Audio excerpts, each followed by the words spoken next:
Հանրային ներդրումային ծրագրերով քննարկման փուլում է 250 նոր էլեկտրական ավտոբուսների ձեռքբերման գործընթացը։ Քննարկվում է նաև 2 դեպոների վերակառուցման ու արդիականացման հարցը։ Այս պահին մինչև 250 18 մետրանոց էլեկտրական ավտոբուսների գնումը, 2 դեպոների վերակառուցումն ու արդիականացումը,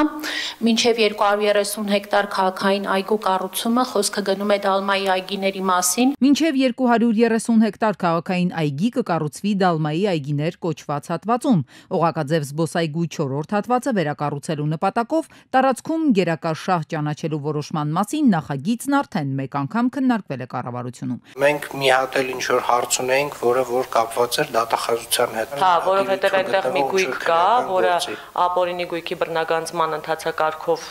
քննության առարկա է հանդիսանում, պիտի մենք դատախազությունից ստանայինք տեղեկատվություն, գրությամբ դիմել ենք, որպեսզի հասկանանք այդ գույքի նկատմամբ ինչ ռեժիմ պետք է գործի։ Ես առաջարկում եմ գերակաշահի որոշումը առաջ տանեք կոմիտեում նորից քննարկել։ Օպերայի եւ բալետի ազգային ակադեմիական թատրոնի շենքը գեղարվեստական լուսավորություն կունենա։ Արդիականացման աշխատանքներն արդեն մեկնարկել են։ Երևանի սրտում գտնվող Թամանյանական գլուխգործոցը կլուսավորվի շուրջ 394 LED լուսարձակներով։